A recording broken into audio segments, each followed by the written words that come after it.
Mic check, check, check. So very good afternoon to all of you all. Am I audible and visible? Please let me know so that we can start with the lecture immediately. Come on.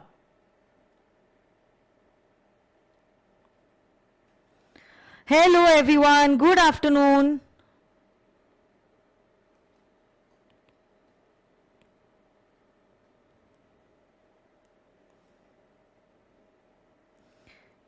Am I audible and visible?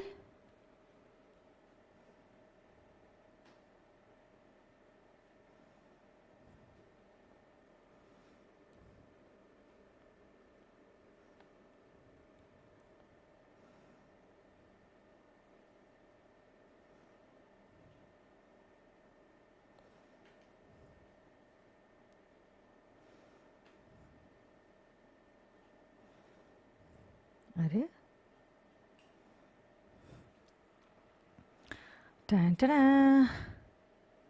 क्या बात है, आप लोग homework के screenshots भेज रहे हो?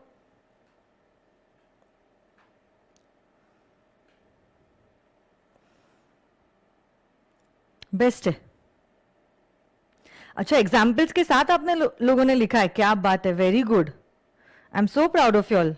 पायल, राशि, रिकी, गौरव, आप लोग कितने सिंसियर स्टूडेंट्स हो मेरे।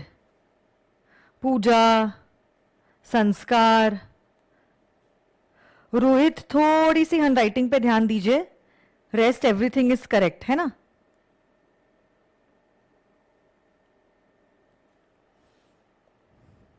Vaishnavi, very good.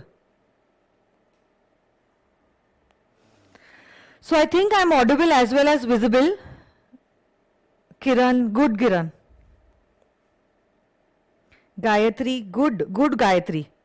देखो कितनी अच्छी हैंडराइटिंग है गायत्री की, देखो कितने नीटली उसने लिखा है पर्पल कलर के इंक पेन में।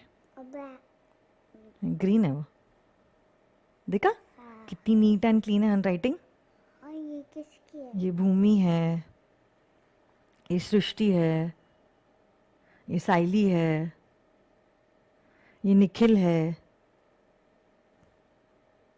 ये यश है, मसीरा है, सेजल। मेरे को कलरफुल देखना है। देखो सेजल ने कितने अच्छे से लिखा है, नीटली लिखा है। कलर्स अलाउड नहीं है, सिर्फ ब्लैक कलर की पेन अलाउड है सीए के एग्जाम में। ब्लू पर्पल भी अलाउड नहीं है। नंदिनी, अभी ये उनकी क्लास की बुक है ना, इसलिए अलाउड है, एग्जामिनेशन में अलाउड नहीं रहेगा। जय, स्नेहल, कुमकुम, मुस्कान, निशांत, है ना? अभी ये अलाउड है यहाँ पे। ये मेरे लिए बना। ठीक है, चलो। So very good afternoon to all of you all. How are you all? It's good to see all your homework that is done. Very nicely presented and written. Let us begin with unit number 5 of our Indian Contract Act, which is relating to breach of a contract and its remedies. आ जाइए आपके chart book के chart number 1.14 पे।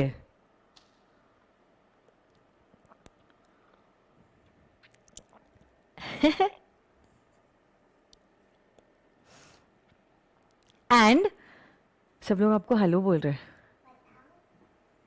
जिससे hello.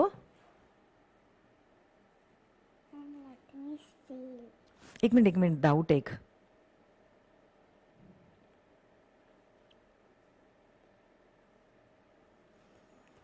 Just say hi to them. Hi. Okay. Break time में आ जाना, break time में आ जाना, okay? Yeah. Come in the break time. Now let them study because the class has just started, okay? I will sit here. You want to sit here? Yeah. Okay, sit then. But don't disturb them. You can sit there, na? No. They'll get disturbed, Gianna. Come in the break time and talk to them in the break time. You come and you chit chat with them. I'll take a break. No. Yeah, that will be good. It's a good idea. Okay. Can I send them okay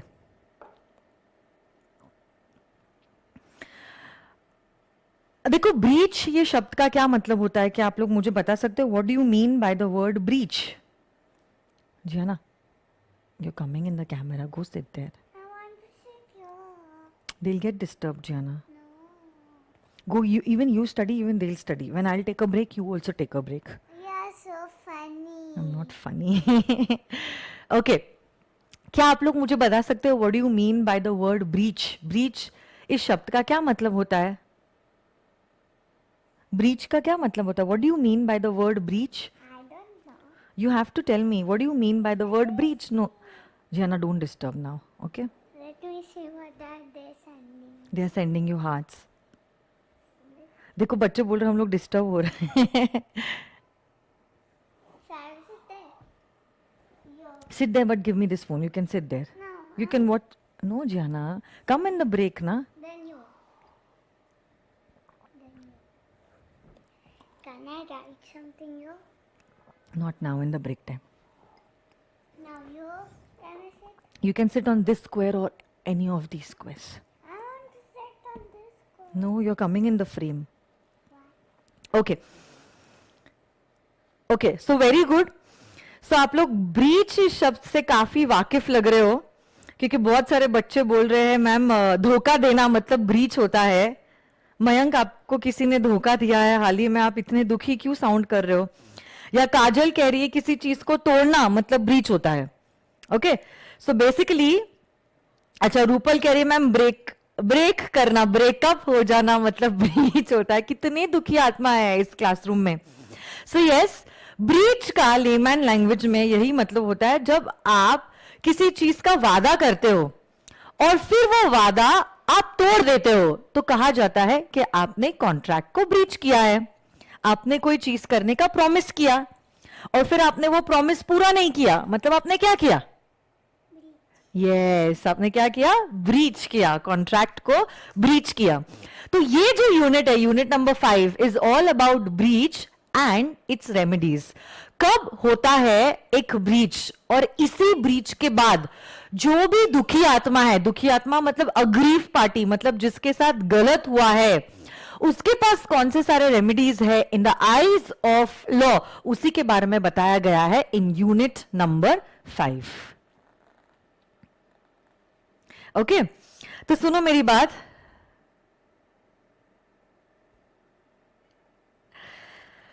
इसी breach से related I want to give you all a example. First I will give you all the example, make you all understand what the concept is, and then we will look into the section. So currently just keep your books aside, your textbooks aside, and concentrate on this example. देखो, there are two parties. There are two parties, a seller and a buyer. There are two parties, a seller and a buyer. गौरव कह रहा है जियाना भी law learn कर रही है. आपको समझ में आ गया ना ब्रीच मतलब क्या होता है? क्या होता है ब्रीच मतलब? तोड़ना. Yes, very good. ओके, मुझे लगता है सबसे ज्यादा सिंसियरली जियाना ने मेरे क्लासेस अटेंड किए हैं ना. In fact, you know, when Gianna was not even born, she was born on 30th of April 2016 और 29th April तक मैं क्लासेस ले रही थी. So you can understand, even before she saw this world, she was listening to my law lectures. आ जाइए. Okay, सुनो मेरी बात. X और Y दो पार्टीज है. There is a seller and then there is a buyer. और यही seller और बायर के बीच में एक कॉन्ट्रैक्ट होता है. क्या कॉन्ट्रैक्ट होता है सेलर और बायर के बीच में? कि seller is going to sell 100 bales of cotton to the buyer. Buyer is Mr. Y and seller is Mr. X. Seller is the promisor और वो कह रहा है, hey Mr. Buyer, I will deliver you 100 bales of cotton. I will deliver you 100 bales of cotton on 10th of January 2021. on 10th January 2021. So basically contract आज हुआ है. आज क्या है? आज 1st January 2021 है. और आज प्रोमिसर मतलब सेलर बायर को प्रॉमिस देता है. क्या प्रॉमिस देता है? कि हे बायर 10 दिन बाद मतलब 10th जनवरी को हम क्या करेंगे? हम आपको देंगे 100 बेल्स ऑफ कॉटन. आपको और मुझे देख के जियाना ने डिसाइड कर लिया कि उसको सीए करना ही नहीं. आप उसको पूछो, जियाना आ जाओ इधर. वो कह रही है अगर मम्मी सीए बन के इतने हावले हो जाता है, rather not be a chartered accountant. आपको सीए बनना है? क्यों क्यों नहीं बनना है आपको सीए? अच्छा आपको क्या बनना है वो तो बताओ. If you don't want to be a CA, you want to be an artist. Artist. You don't want to be a CA like mama? Okay, chalo, bas. Okay, fine. Students will start having the popcorn and they'll get disturbed. They'll not listen to what I'll say.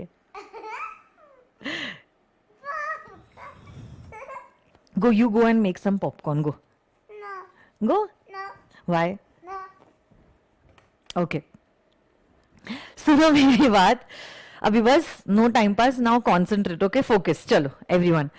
तो x the seller y the buyer को कहता है, क्या कहता है कि 10 दिन बाद I will sell you 100 bales of cotton at ₹1000 पर बेल. आज की क्या तारीख है? आज है 1st जनवरी. डिलीवरी कब है गुड्स की? 10 दिन बाद, that is 10th of January को. क्या चीज बेची जा रही है और खरीदी जा रही है? कॉटन बेचा जा रहा है और खरीदा जा रहा है. 100 बेल्स ऑफ कॉटन जिसकी कीमत है ₹1000 पर बेल. अब सुनो मेरी बात.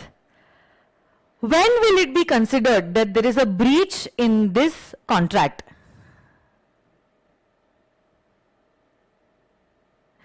When will it be considered that there is a breach in this contract?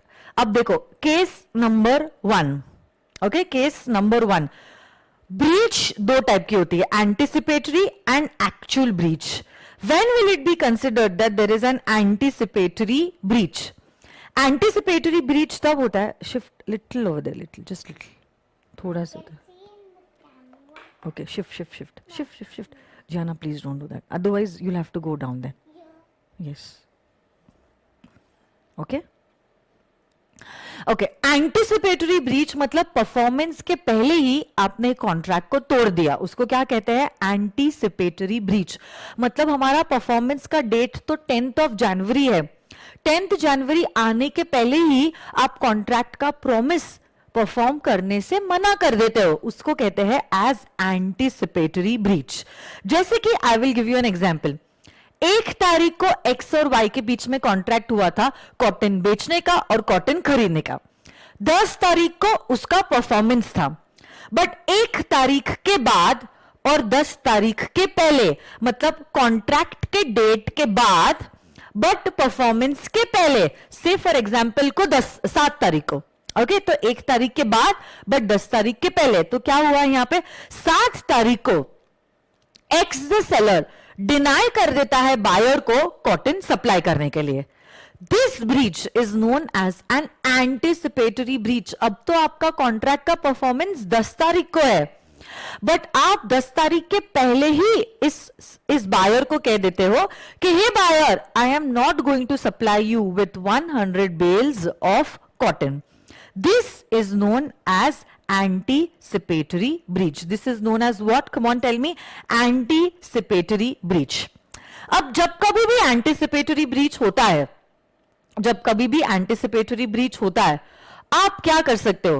आपके पास 2 ऑप्शंस है. कौन से 2 ऑप्शंस है? अच्छे से सुन लो. 1, you treat anticipatory breach as actual breach. You treat, nobody is going to write down anything. Later on, I will give you the screenshot of this particular thing. Okay? You will treat anticipatory breach, इसका PPT है क्या? As actual breach. मतलब आप 7 तारीख के breach को ही actual breach मान लोगे and you will claim the damages. Option number 1. या तो फिर आप क्या कर सकते हो? You can treat that there is no such breach and you will wait till the date of performance.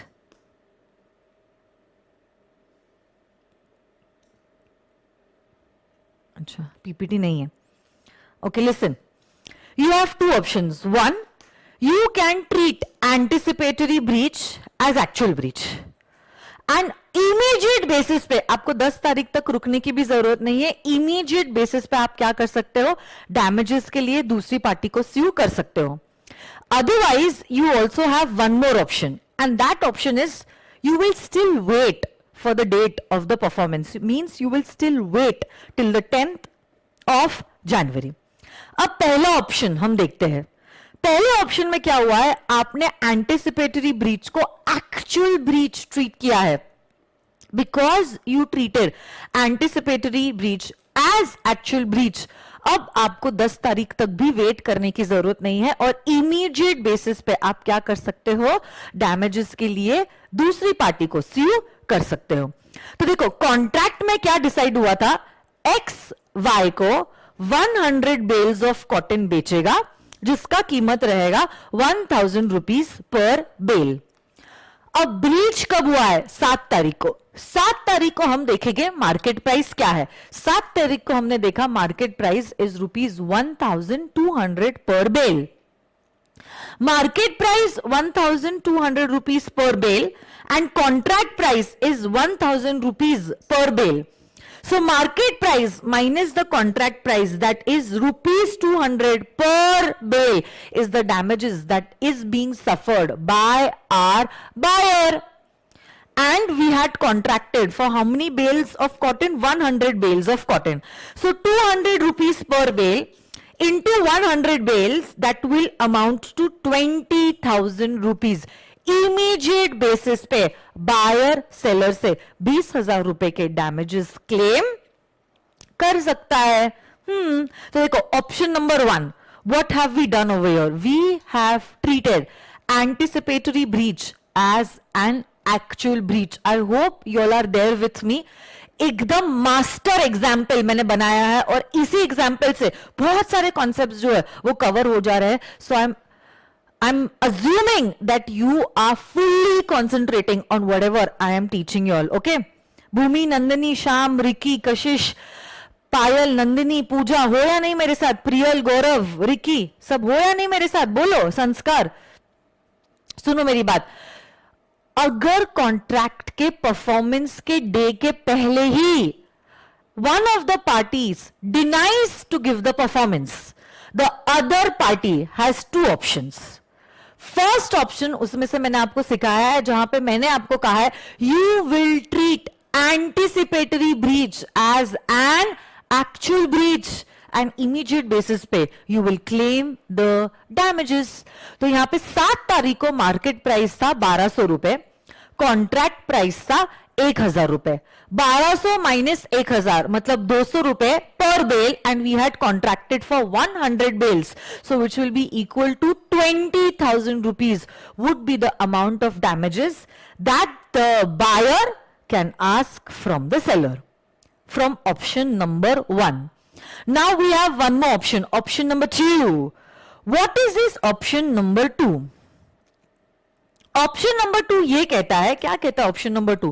That we will wait till the actual date of performance of the contract. 7 तारीख को जरूर हमारे supplier ने हमें cotton deliver करने से deny किया है, बट हम लाइटली लेंगे. हम बोलेंगे शायद से उसको पता नहीं है कि मार्केट काम कैसे करता है.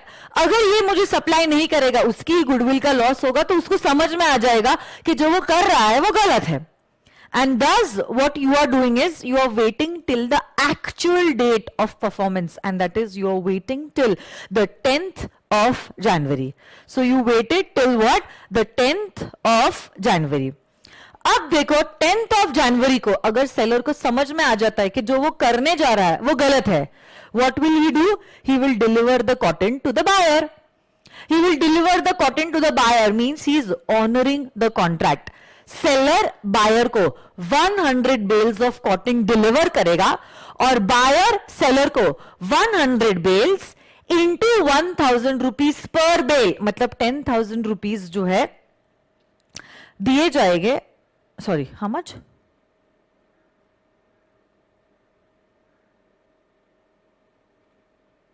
1 lakh rupees, sorry, because 1000 rupees, हाँ, इंटू 100 बेल्स ऑफ कॉटन ना, 1 लाख रुपीज जो है वो कौन किसको देगा? 1 लाख रुपीज जो है वो हमारा बायर सेलर को देगा, ये गुड्स देगा और ये पैसे दे देगा in return. But now there could also be one more thing that can happen, and that is due date आ गया, 10 तारीख आ गई, फिर भी X did not deliver the cotton to the buyer. X did not deliver the cotton to the buyer.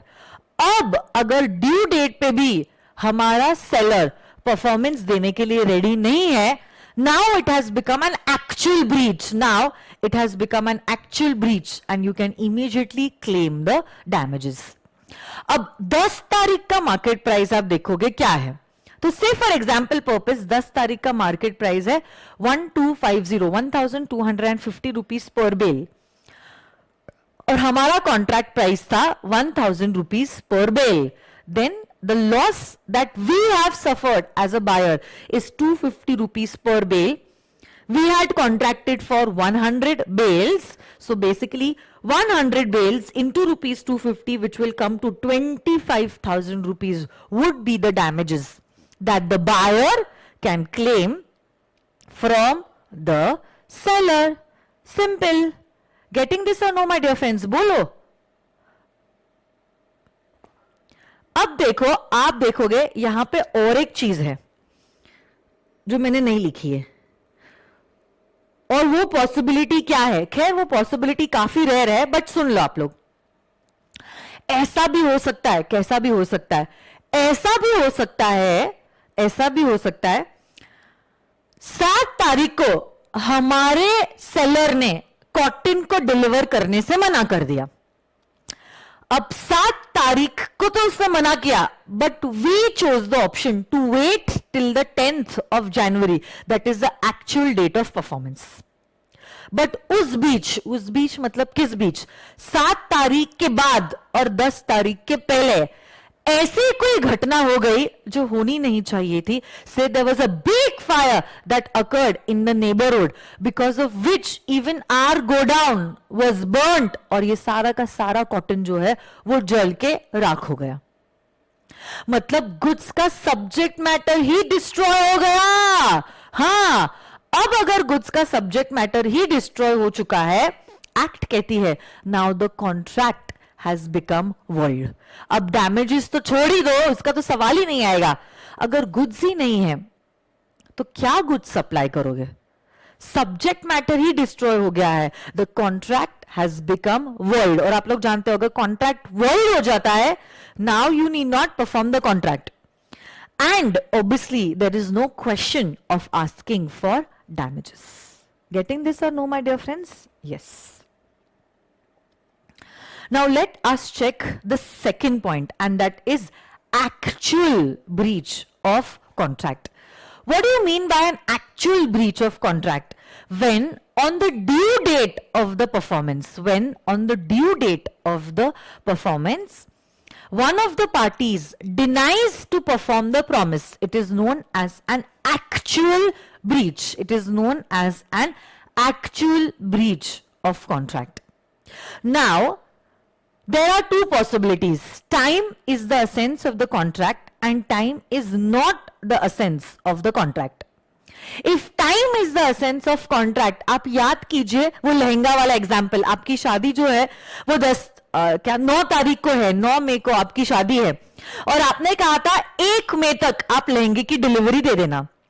Means time is the essence of the contract. If time is the essence of the contract और contract breach हुआ है, मतलब 1 तारीख को आपको लहंगा नहीं मिला है, आप लोग जानते हो contract becomes voidable at your option.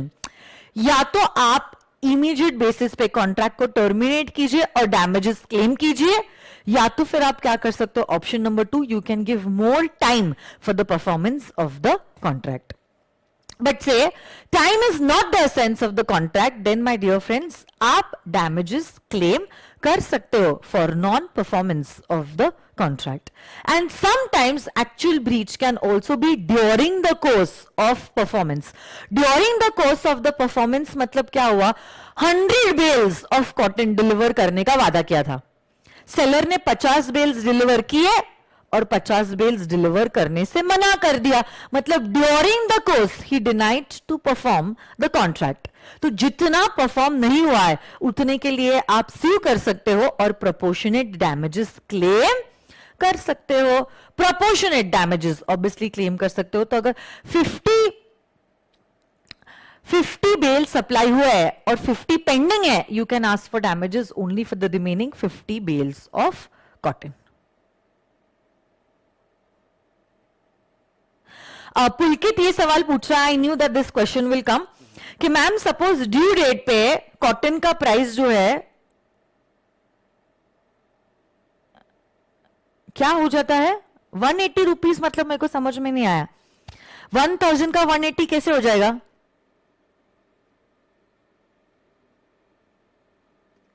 शायद पुलकित मुझे ये सवाल पूछने की कोशिश कर रहा है, मैम सपोज अगर ड्यू डेट पे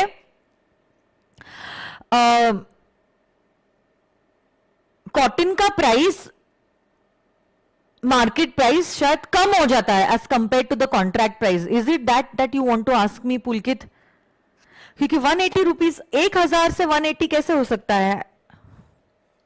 आपके क्वेश्चन में कुछ तो गड़बड़ है, इतना कम थोड़ी ना होता है मार्केट प्राइस. क्या आप 800 रुपीज कहने की कोशिश कर रहे थे पुलकित?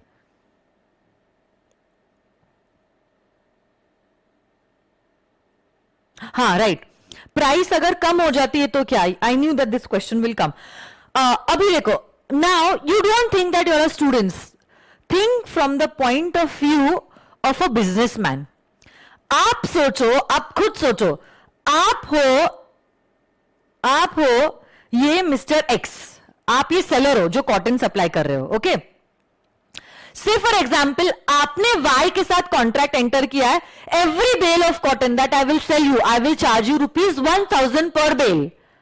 अब आप समझ लो परफॉर्मेंस के डे पे मार्केट वैल्यू घट जाती है टू ₹800.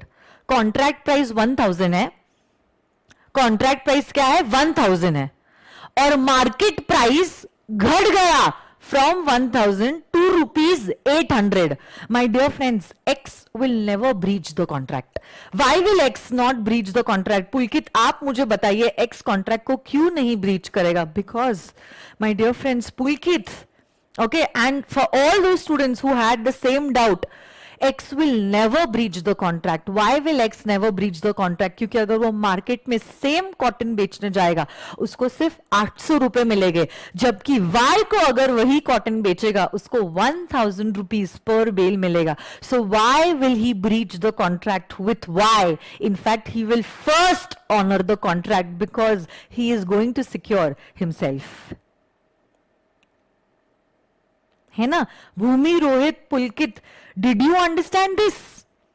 सो थोड़ी सी देर के लिए आप ये समझ लेना आप बिजनेसमैन हो और उस एंगल से आप देखे, you will automatically get the answer.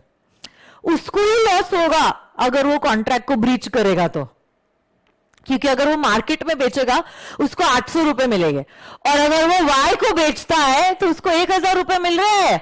अब आप खुद सोचो वो 1000 में बेचेगा या 800 में बेचेगा? Obviously he will honour the contract and sell it to Y at ₹1000 and Y will be obliged to take it at 1000. अगर वाई मना करता है तो क्या होगा? वाई को डैमेजेस एक्स को देने पड़ेंगे एट ₹200 पर बेल, है ना? Yes or no, guys? Yes. So I think you understood this particular concept.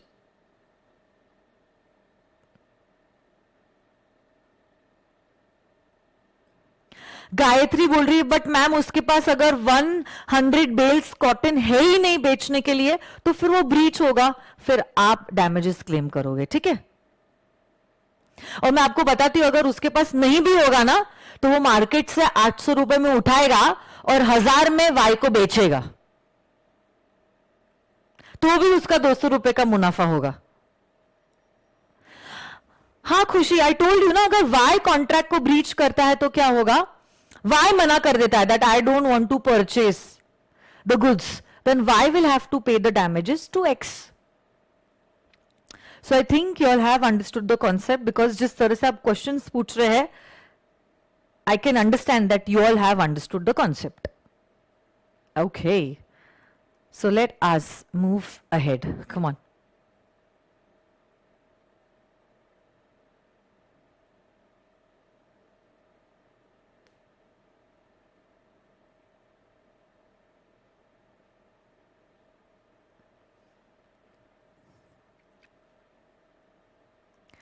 Anticipatory breach and actual breach. पुलकित किस चीज के डैमेजेस, क्या बोल रहे हो आप? सेम ही प्राइस रहे तो फिर आपको वैसे भी कॉन्ट्रैक्ट के प्राइस पे ही आपको बेचना होता है.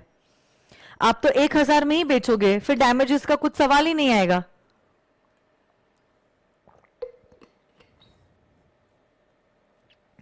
And if the price is the same, the market price is the same, why will you dishonor the contract and reduce your goodwill in the market? You will honor the contract.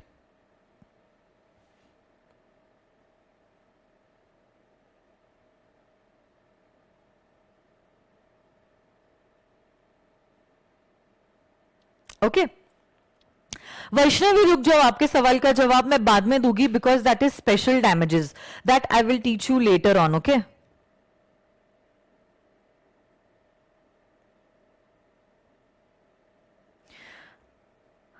So come to your chart. Come to your chart.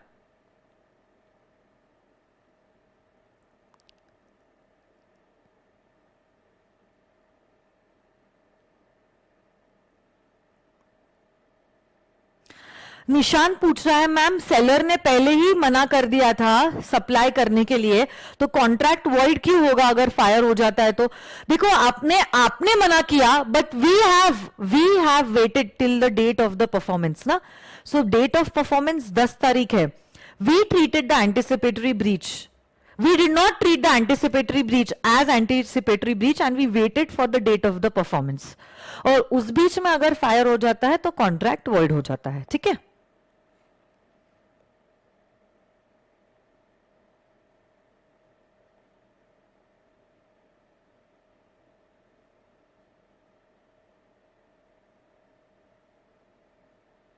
Void इसीलिए हो रहा है contract because the subject matter has got destroyed. So now it is not possible to perform the contract, क्योंकि जिस चीज के लिए contract किया था वही सब्जेक्ट मैटर डिस्ट्रॉय हो गया है, इसलिए contract becomes void. Okay Saili and Nishant, subject matter ही नहीं रहेगा तो कॉन्ट्रैक्ट वॉइड हो जाता है. सिंपल. आ जाइए. Anticipatory breach of contract. सबसे पहले देखो, anticipatory breach of contract is a breach of contract occurring before the time fixed for performance. Before the time fixed for performance has arrived. When the promisor refuses altogether to perform his promise and signifies his unwillingness even before the time of performance has arrived, it is known as anticipatory breach. Anticipatory breach या तो express हो सकती है या तो implied हो सकती है. अब देखो, effect of anticipatory breach, you have two options. One, you treat anticipatory breach as actual breach and sue the other party, and you will sue the other party for the damages without even waiting for the actual date of performance. Or you have one more option, and that is you may choose not to treat anticipatory breach as actual breach and you may wait till the actual date of performance. And then actual date पे क्या होता है उसके हिसाब से आप decide करोगे whether the contract is being honored or there is a breach of contract. And what do you mean by actual breach of contract? Okay. It is a case of refusal to perform promise on a scheduled date. So जो भी performance का date था उस दिन पे आप performance देने से मना करते हो. parties to lawful contracts are bound to perform their respective promises. But when one of the party breaks the contract by refusing to perform his promise, he is said to have committed a breach. In that case, the other party to the contract obtains a right of action against the one who has refused to perform his promise. So simple सी बात है, एक ने वादे को तोड़ा है और जिसने वादा तोड़ा है उसको हम sue कर सकते हैं और उससे हम damages claim कर सकते हो. Now, this actual breach can be at the time when the performance of the contract is due or during the performance of the contract. जैसे कि 50 बेल्स दिए और 50 बेल्स देना बचा हुआ है. अब देखो, जब कभी भी ब्रीच होता है कॉन्ट्रैक्ट का, जब कभी भी ब्रीच होता है कॉन्ट्रैक्ट का, there are certain remedies that are given under the act. Okay, so that the other party does not feel the effects of the breach.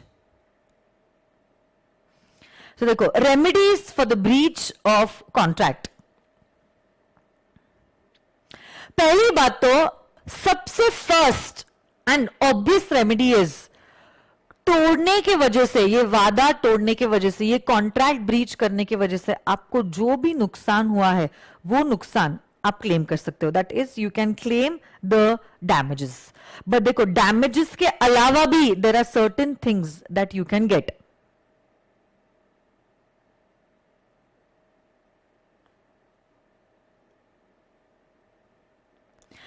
रिया पूछ रही है, मैम क्या एंटिसिपेटरी ब्रीच को एक्चुअल ब्रीच ट्रीट करना legal है? जी हाँ, anticipatory breach को एक्चुअल ब्रीच ट्रीट करना लीगल है. आपको दिख रहा है यहां पे, यही तो हम देख रहे हैं ना बेटा. This is what is given under the act and this is what we are learning right now. Look, this is what the act is saying. To treat anticipatory breach as actual breach, I'm teaching you what the law is saying. And you can claim the damages immediately, even waiting for the date of performance. This is what the act is saying. So obviously it is legal. देखो, सबसे obvious remedy is that you can claim the damages. You can what? Claim the damages. But देखो, damages के साथ साथ there are other remedies also that you can go for. जैसे कि you can resign the contract, you can file a suit for quantum merit, you can file a suit for specific performance, और you can file a suit for injunction. अब एक एक करके हम क्या करने वाले हैं, ये सारे रेमेडीज जो है वो देखने वाले हैं. Starting with the first remedy, and that is any party can claim for damages. What are damages and what is the amount of compensation that you will get in case of breach? So ये सारे के सारे points जो है एक एक करके अब हम यहां पे देखने वाले हैं. Let us check it out, guys. Come on. सबसे पहले damages. देखो, what do you mean by a damage? Damage मतलब नुकसान होगा. डैमेज मतलब नुकसान होना. तो दूसरी पार्टी ने कॉन्ट्रैक्ट ऑनर ना करने की वजह से हमें जितना भी नुकसान होता है, सुनो मेरी बात वापस से,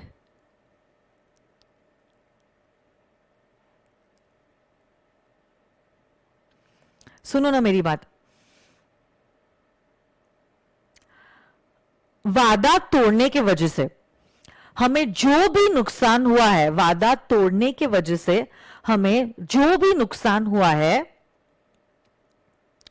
उसको कहते हैं that we have suffered damages. That we have suffered damages. अब यही डैमेजेस जो होते हैं बहुत टाइप्स के होते हैं. सो देखो, when a contract has been broken, the party who sues by such breach is entitled to receive from the party who has broken the contract compensation for any loss or damages caused to him thereby, which naturally arose in the usual course of things from such a breach. तो देखो, एक party ने वादा तोड़ा है, तो जो party वादा तोड़ती है वो डैमेजेस देती है. कौन सी पार्टी को देती है? दूसरी पार्टी को डैमेजेस देती है. सो जब कभी भी कोई भी कॉन्ट्रैक्ट तोड़ा जाता है, whenever there is a breach of a contract, the other party is entitled to sue the party who broke the contract and can also claim the damages यही damages के बहुत सारे टाइप्स होते हैं. सबसे पहला टाइप इज ऑर्डिनरी डैमेजेस. किसी का डाउट आया है, मैम एंटिसिपेटरी ब्रीच इंप्लाइड कैसे हो सकता है? यस, काजल ने उसका रिप्लाई भी दे दिया. Very good Kajal. तो पहले मैं ये डाउट रिजॉल्व करती हूं and then we will continue with the topic. हमने एक्स ने वाई के साथ कॉन्ट्रैक्ट एंटर किया था 100 बेल्स ऑफ कॉटन बेचने के लिए. वही 100 बेल्स ऑफ कॉटन एक्स ने जेड को बेच दिया. Now it is an implied anticipatory breach of contract. जो माल हमें मिलने वाला था वो किसी और को बेचा गया है. It is an anticipatory breach of contract. Yes or no, guys? Yes.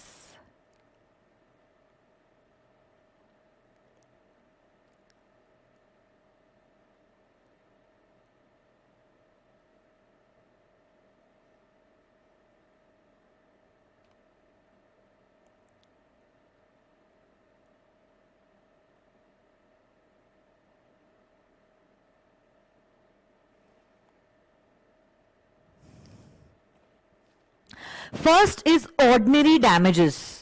What do you mean by ordinary damages? नाम में लिखा है ordinary damages. Okay. Any damage that is naturally arising in the course of business is known as an ordinary damage. A party who is suffering the breach is entitled to receive from the other party who has broken the contract compensation for loss or damages caused to him underlying which naturally arose in the usual course of things which naturally arose in the usual course of things from such breach of which parties know when they made the contract to be likely to result from breach of it. This is known as ordinary damages. So any damage which naturally arises in the course of business is known as an ordinary damage. मेरा ये जो example था, it is nothing but it is an example of ordinary damages only. यहाँ पे देखो ना क्या हुआ है. अगर मैं कॉन्ट्रैक्ट को ऑनर करती, मतलब एक्स कॉन्ट्रैक्ट को ऑनर करता, तो वाई को ये कॉटन बेल्स 1000 रुपीज में मिलती. बट अब क्योंकि एक्स ने कॉन्ट्रैक्ट को ऑनर नहीं किया, Y had to go to the market and purchase 100 bales of cotton at rupees 1200. मतलब basically naturally we have suffered rupees 200 का loss per bale. This is nothing but this 20,000 rupees is the amount of ordinary damages. So any damages which arises naturally in the course of business is known as ordinary damages. It is known as ordinary damages. तो अब आप पूछोगे ma'am ordinary damages मतलब something, ऐसा कोई loss which naturally arises in the course of business.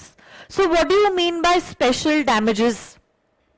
अब देखो, when the parties to the contract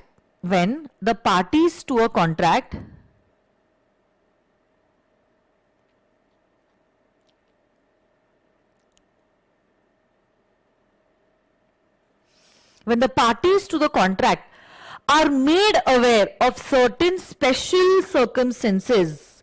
They are made aware means they have the notice of these special circumstances affecting the contract. My dear friends, he will be liable not only for the ordinary damages but also for the special damages. I will give you an example. जैसे कि say for example, my dear friends,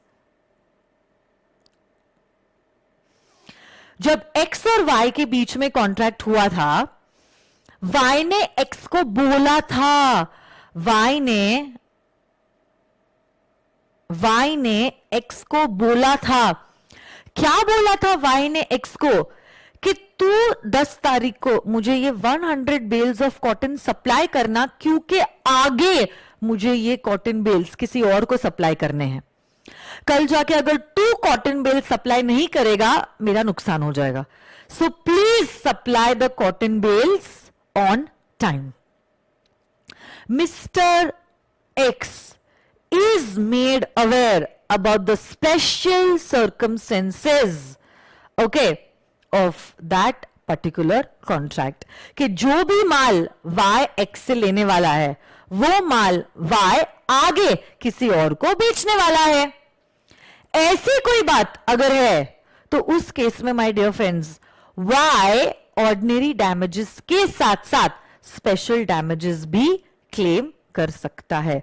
ordinary damages के साथ special damages भी claim कर सकता है। तो जैसे कि से फॉर एग्जांपल ऑर्डिनरी डैमेजेस मतलब कितना, 200 रुपीज पर बेल, क्योंकि मार्केट प्राइस इज 1200 रुपए बराबर, और कॉन्ट्रैक्ट प्राइस इज 1000 रुपए।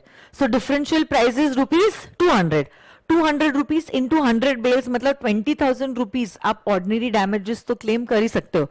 अलॉन्ग विद दिस, से फॉर एग्जांपल Z के साथ आपका कॉन्ट्रैक्ट था टू सेल कॉटन एट ₹1,500 पर बेल। आप 1000 में लेने वाले थे और 1500 में बेचने वाले थे, 1000 में लेने वाले थे और 1500 में बेचने वाले थे। सो 1500 minus 1000 is the contract price. We were supposed to make a profit of ₹500 per bale. We were supposed to make a profit of ₹500 per bale into 100 bales, 50,000 rupees. Okay. Special damages भी आप recover कर सकते हो। तो ये 20,000 और plus ये 50,000 आप डैमेजेस रिकवर कर सकते हो। गेटिंग दिस और no my dear friends? Yes. But याद रखना, किसी ने पूछा है मैम क्या ये कॉन्ट्रैक्ट राइटिंग में होना जरूरी है? No, a contract can also be made orally, but proving things with an oral contract becomes a little difficult. But care, वैसे भी for CA students, how things are proved is not a part of the syllabus. So institute सारे के सारे facts ऐसे ही examination में दे देगा. You only have to analyze and give the answers. Okay? Next. Vindictive damages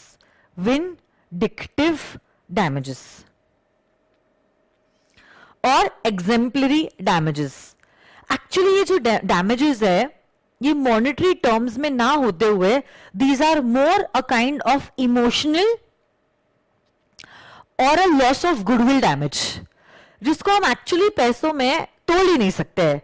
अगर आप देखोगे, act कहती है सिर्फ और सिर्फ 2 केसेस है, सिर्फ और सिर्फ 2 केसेस है जहां पे आपको दिए जाते हैं एग्जेम्पलरी या तो प्यूनिटिव, या तो हम उसको कभी कभार कहते हैं विंडिक्टिव डैमेजेस।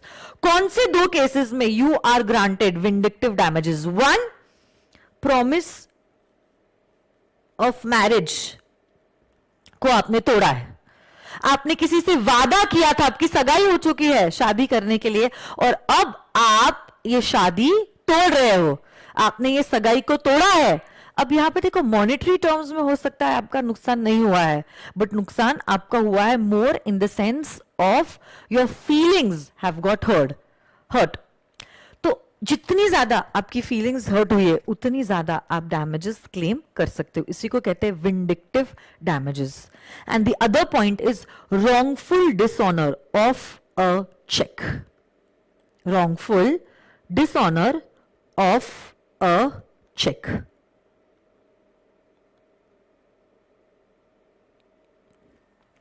यहां पे क्या हुआ है, say for example I issued you a 5,000 rupees cheque. आज आपकी बर्थडे थी, एज अ गिफ्ट मैंने आपको 5,000 रुपए का चेक दिया. बैंकर से गलती से मिस्टेक हो गई और उसने चेक को डिसऑनर कर दिया और आपको कह दिया ये चेक मैम ने आपको दिया हुआ ऑनर नहीं हो सकता है, मैम के अकाउंट में पैसे नहीं है. बैंकर ने गलती से मिस्टेक की है, गलती से मिस्टेक की है और चेक को क्या किया है, डिसऑनर किया है. आप समझो, आप बोलोगे हे भगवान, बोलने के लिए बीएमडब्ल्यू में घूमते हैं बट मैम के अकाउंट में तो 5,000 रुपए भी नहीं है. मैम ने बर्थडे के दिन 5,000 का चेक दिया और वो डिसऑनर हो गया. हाँ, अब यहां पे आप इमेजिन कीजिए ये चेक 50 लाख का नहीं है, 5,000 का है जो डिसऑनर हुआ है. मेरी गुडविल कितनी डैमेज हुई है. कल जाके 50 लाख का होता, 5 करोड़ का होता तो आप समझ भी लेते कि चलो मैम से कुछ मिस्टेक हुई होगी तो इसीलिए चेक डिसऑनर हो गया. बट 5,000 का चेक डिसऑनर हुआ है. I mean what is this या what the heck is this. अब यहां पे जितना चेक का अमाउंट कम उतना ज्यादा मैं बैंकर से डैमेजेस क्लेम कर सकती हूं, बिकॉज उतनी ज्यादा मेरी गुडविल जो है वो डैमेज हुई है. आप इमेजिन कीजिए ना, अगर 500 का चेक डिसऑनर होता है और गुडविल का लॉस. हाँ, बट 50 करोड़ का चेक डिसऑनर हुआ है तो हम समझ सकते हैं कि कुछ तो कैलकुलेशन में मिस्टेक हुई होगी, इसीलिए डिसऑनर हुआ है. तब गुडविल का लॉस इतना होगा नहीं, है ना. कितने खराब हो विश्वास आप, कितने खराब हो.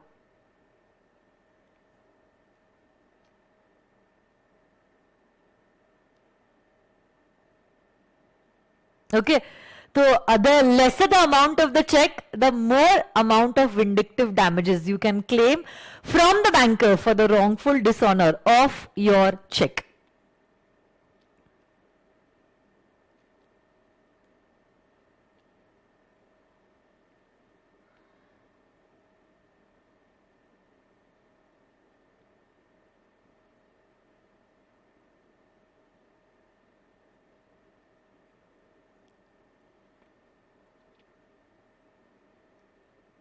सृष्टि कह रही है मैम कॉटन की डिलीवरी एक्स वाई को देना चाहता है but due to heavy rain he did not transfer it.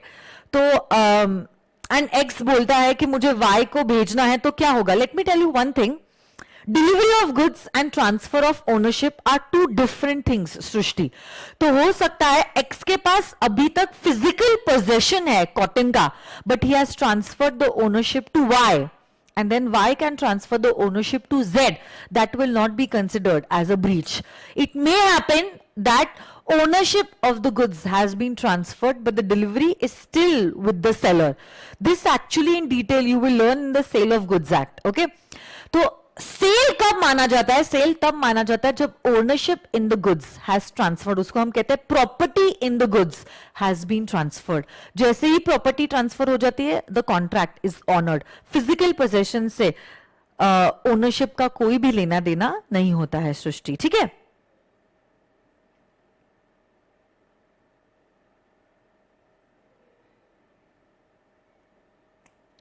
Next,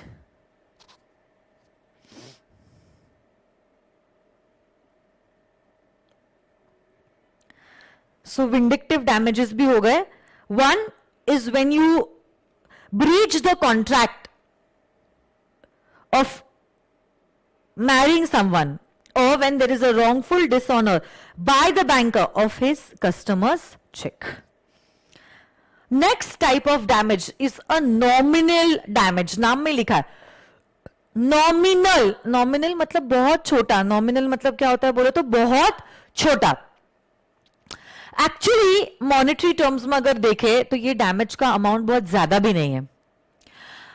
हो सकता है डैमेजेस का अमाउंट 100 रुपीज है, 10 रुपीज है या नहीं के बराबर है. आप सोचो ना 10 रुपए मतलब क्या, बट फिर भी आपने दूसरी पार्टी के अगेंस्ट केस फाइल किया है. Why? I will tell you. Because you wanted to make the other party realise कि वो 10 रुपए भी हो गए तो भी हम ये बात को सुनने नहीं वाले हैं. आपने गलत किया है. You should be guilty of what wrong you have done. So basically nominal damages के लिए आप किसी को क्यों स्यू करते हो? To make the other party realise what wrong it has done. Okay, so आपका इंटेंशन बेसिकली वो 10 रुपए या 100 रुपए पाना नहीं है, बट आपका इंटेंशन होता है वो दूसरी पार्टी को रियलाइज करवाना कि उसने जो किया है वो गलत है. और देखो अब रिकॉर्ड्स पे आ जाता है कि किसी ने आपको स्यू किया है and you are found guilty. My dear friends, you yourself understand what image you will give in the market. Okay, so basically nominal damages opens the doors to other damages also in the court of law, and that is why sometimes parties file a case against the other party even if the amount of damages that they get in return is very nominal. Okay, this is known as nominal damages.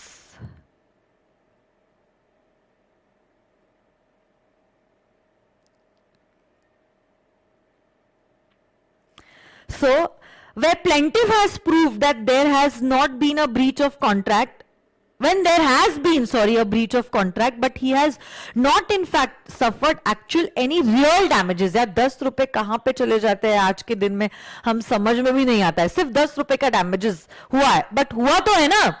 I want to make the other party realize कि उसने जो किया है वो गलत किया है. So that is why I am filing a case. 10 रुपए मिले भी या ना भी मिले वो बात की बात है. लॉयर की फीस 10,000 जाएगी, चलेगा, but the other party should realise that whatever he has done is not correct and will not be acceptable by me. Next, so there has been a breach but not suffered any real damages is known as nominal damages. Next point number E, damages for deterioration caused by delay. So whenever there is transportation of goods and there is unnecessary delay in the transportation because of which the goods get destroyed, you can claim the deterioration losses. This usually happens in case of perishable goods, जो अपने आप ही खराब होने लग जाते हैं, जिसके वजह से रीसेल वैल्यू कम हो जाती है. So you can ask for those damages.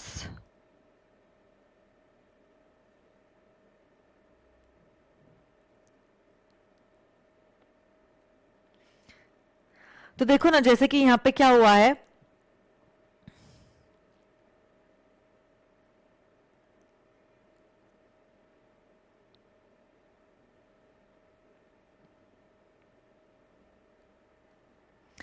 आपने कश्मीर से कुछ एप्पल्स मंगाए, ठीक है, और आप जानते हो कश्मीर से एप्पल्स आते आते 2 से 3 दिन यूजुअली लग ही जाते हैं, बट इस बार कैरियर ने कुछ ज्यादा ही समय लगा दिया for the consignment of the apples.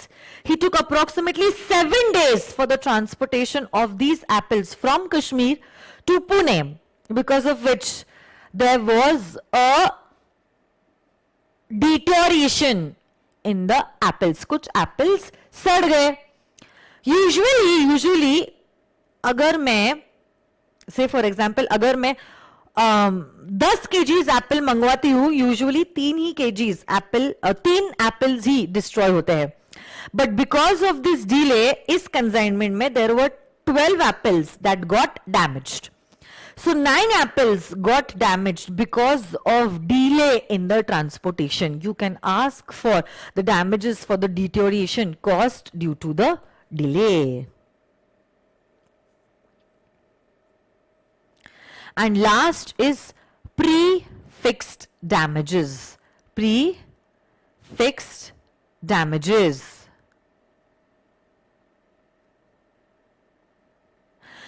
कोमल पूछ रही, ma'am breach of promise of marriage वाले केस में तो डैमेजेस नहीं ले सकते ना? कोमल ले सकते हैं ना. आप क्या सुन रहे हो इतनी देर से?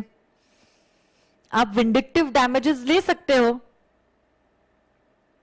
जितना ज्यादा आपको लगता है आपकी फीलिंग्स हर्ट हुई है.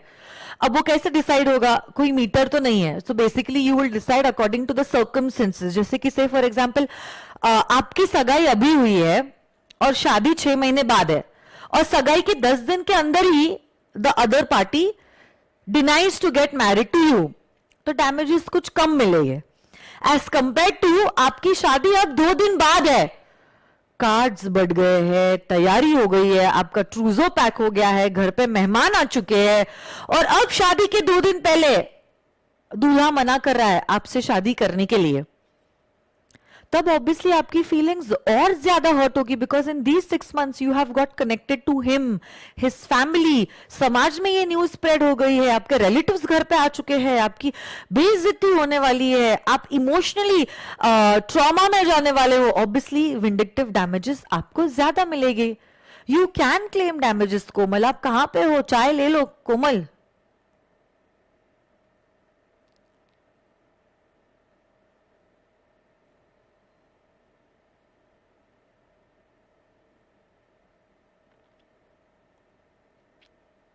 आप इमोशनल हो गई कोमल.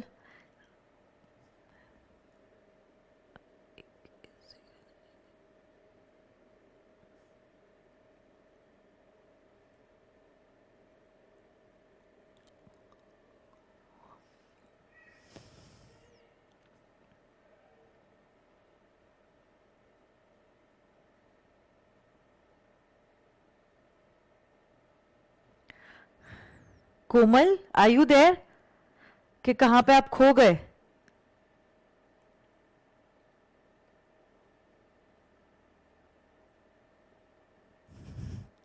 देखो निशांत ने आपके लिए चाय बना के भेजी है.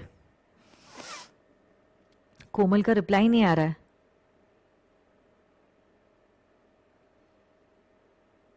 यस अब्दुल, अगर लड़के के साथ हुआ है तो भी सेम चीज एप्लीकेबल होती है कि अगर लड़की ने शादी करने से मना कर दिया, लड़का भी विंडिक्टिव डैमेजेस लड़की से क्लेम कर सकता है. Okay, now I should start taking consulting fees from you all. आप बहुत पर्सनल हो रहे हो. Last, prefix damages. Okay. Parties to the contract stipulate at time of its performance that on the breach of contract by any of them, certain amount will be payable as a damage. This damage may either be in the form of liquidated damages or in the form of a penalty. It is known as a prefixed damage. नाम में लिखा है prefix damage. हम लोग क्या करते हैं, contract में ही लिख देते हैं. क्या लिख देते हैं कॉन्ट्रैक्ट में? कल जाके अगर किसी भी पार्टी ने कॉन्ट्रैक्ट को ब्रीच किया, 20,000 रुपए इसको उसको देने पड़ेगा, उसको इसको देने पड़ेंगे, जिसने भी कॉन्ट्रैक्ट को ब्रीच किया है, irrespective of the actual damages that is suffered. This is known as prefixed damages. और यही प्रीफिक्स डैमेजेस जो है, ओके, नाम में लिखा है प्रीफिक्स डैमेजेस. प्रीफिक्स डैमेजेस नाम में ही लिखा है प्रीफिक्स, मतलब it is already written in the contract. This can either be in the form of a penalty or it can be in the form of liquidated damages. It can either be in the form of a penalty या तो फिर it could be in the form of a liquidated damages. क्या आप लोग मुझे बता सकते हो पेनल्टी और liquidated damages में क्या डिफरेंस है? Can somebody tell me penalty or liquidated damages? Both are prefix damages. But what is the difference between a penalty and a liquidated damage? Come on, can you all tell me, guys?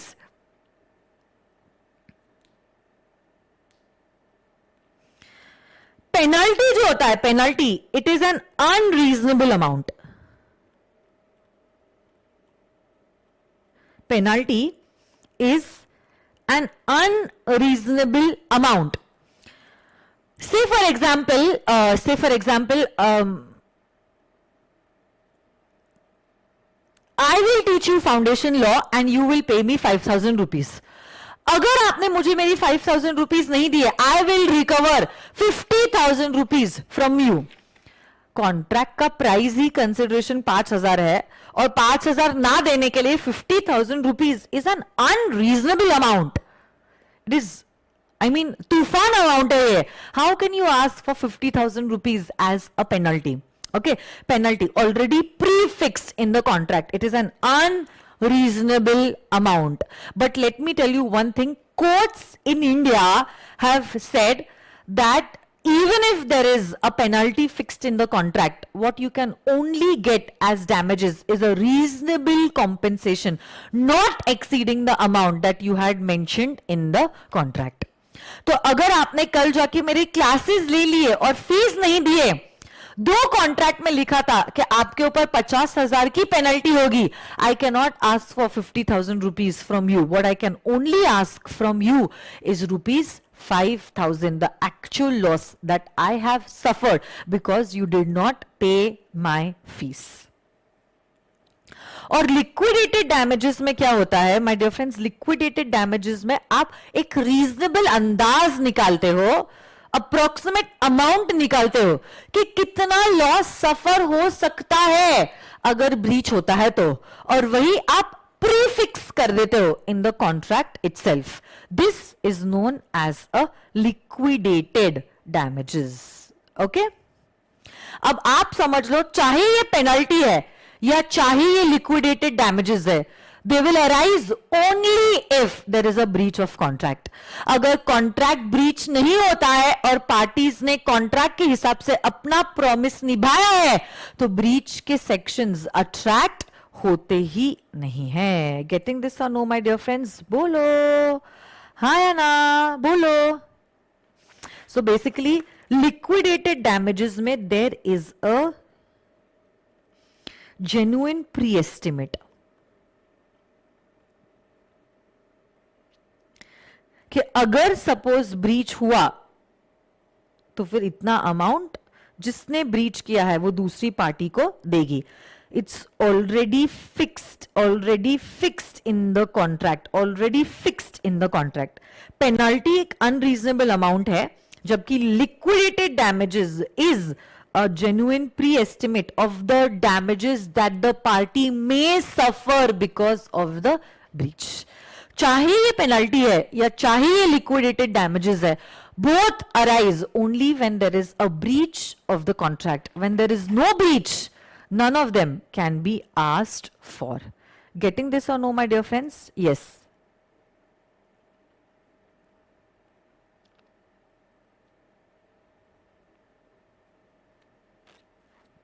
अरे liquidated damages का मतलब cash नहीं होता है. Liquidated damages is a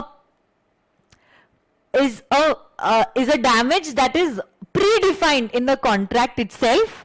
जब contract बनता है तभी लिखा जाता है कि अगर पार्टी ने ब्रीच किया है तो इतना पैसा देना पड़ेगा, और ये जो पैसा देना पड़ेगा, if it is a genuine pre estimate, it is known as a liquidated damage. Okay, but अगर वो एस्टिमेट अनरीजनेबल है जो प्रीफिक्स किया गया था, then it is known as a penalty. Okay, तो पेनल्टी अगर अनरीजनेबल है, वो अनरीजनेबल अमाउंट आप देने के लिए लायबल नहीं होते हो. कितना लॉस आपने सफर किया है उसके हिसाब से अमाउंट दिया जाएगा, बट जो भी अमाउंट है should not exceed the amount already prefixed in the contract. तो कोर्ट डिसाइड करता है. जैसे कि से for example there is a doctor appointed a junior doctor under him under a contract for 3 years, और वो कॉन्ट्रैक्ट अगर ब्रीच हो जाता है और कॉन्ट्रैक्ट में एक पेनल्टी का अमाउंट लिखा हुआ था 10 लाख रुपए दिए जाएंगे, तो ऐसा नहीं है कि जूनियर को सीनियर को 10 लाख रुपए देने पड़ेंगे. कोर्ट डिसाइड करेगा कि इस केस में कितना सीनियर डॉक्टर का नुकसान हुआ है, and then he will say कि जूनियर तेको इतना पैसा हमारे सीनियर डॉक्टर को देना पड़ेगा, but obviously this amount cannot exceed 10 lakh rupees. ठीक है. So I think this will be all for today. एक आखिरी पॉइंट इस यूनिट का बचा हुआ है, and that is apart from damages what are the other remedies that a party has in a contract. तो उसमें 4 पॉइंट्स है. To resign, suit for quantum merit, suit for specific performance and a suit for injunction. ये 4 points हम करेंगे कल. आज के लिए इतना ही. धन्यवाद. कल मिलते हैं. इतना सिर्फ आप लिख देना for tomorrow session, so that we can immediately start with the topic. कल हमारा ब्रीच हो जाएगा and we will start with the last unit of the Indian contract act which is relating to contingent and quasi contracts. उसके बाद हमारा Indian contract act खत्म हो जाएगा.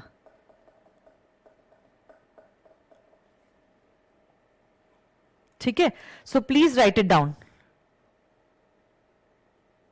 Thank you so much.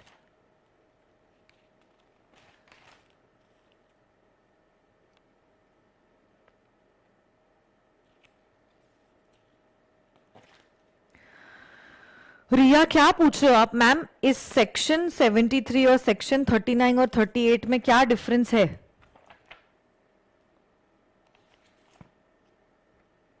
Seventy three में सारे डैमेजेस के types दिए हैं ना. कौन से डैमेजेस के टाइप है? So ordinary damage, special damage, vindictive damage, nominal damage, है ना, प्रीफिक्स डैमेज.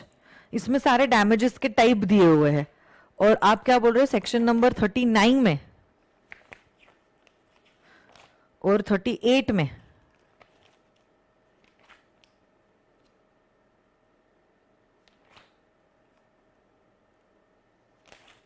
थर्टी एट और 39 में और 73 में कुछ सिमिलर है ही नहीं. 38 तो कहता है कि अगर पार्टी परफॉर्मेंस देने की कोशिश कर रही है बट दूसरी पार्टी उसका परफॉर्मेंस एक्सेप्ट नहीं कर रही है, then my dear friends, promisor need not perform his duty. Contract खत्म हो जाता है, डिस्चार्ज हो जाता है और प्रोमिसर को परफॉर्मेंस देने की जरूरत नहीं है. And you cannot sue the other party for non-performance. This is what 38 is saying. और 39 कहता है प्रोमिसर ही परफॉर्म करने के लिए मना कर रहा है, जो मैंने आपको कल होमवर्क के लिए कहा था लिखने के लिए. और अब अगर वो परफॉर्म करने से मना कर रहा है और अभी तक कॉन्ट्रैक्ट का टर्म खत्म नहीं हुआ है, you can terminate the contract and you can ask for damages. और अगर अब वो कॉन्ट्रैक्ट परफॉर्म करने के लिए रेडी हो जाता है और आप भी रेडी हो, तो you can continue the performance. But जितने समय के लिए परफॉर्मेंस नहीं हुआ है उतने के लिए आप डैमेजेस क्लेम कर सकते हो. कितने आप डैमेजेस क्लेम कर सकते हो वो दिया है इस पर्टिकुलर सेक्शन में, which is section number 73. Simple Riya, there is nothing that is common between the two sections. I don't know why you are getting confused.